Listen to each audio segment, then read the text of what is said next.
everybody, and welcome to Hey Flora. Our question this week comes from Susie.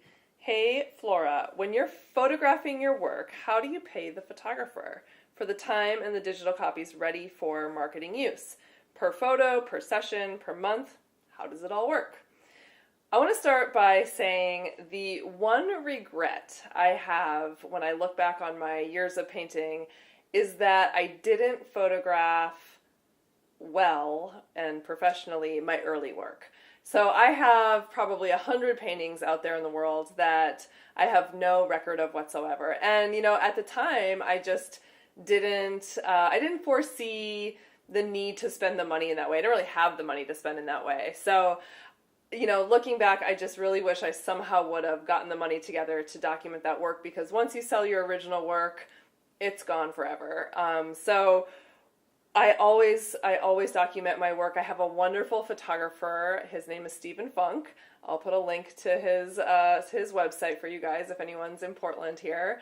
He actually comes to my studio about once a quarter, so every 3 months or so. And he brings all his equipment, his fancy lights, his fancy camera, all the stuff that I don't have.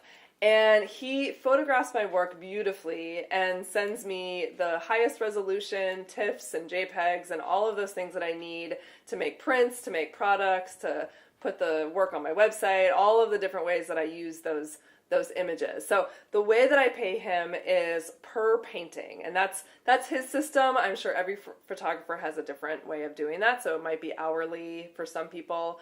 But I think per painting is a nice way to do it. It's a clear way to keep track of all that. He charges me about more or less $30 an image. So for me, that is money well spent. Once the image goes, the painting goes, like I said, it's gone. So always get a nice high resolution digital image, and then you can play with that image in all sorts of ways. And even if you're in a place where you're not making prints or doing anything like that, now you never know what the future holds. So if you can swing it, I highly recommend documenting your work and doing it with a professional. Thanks so much for tuning in.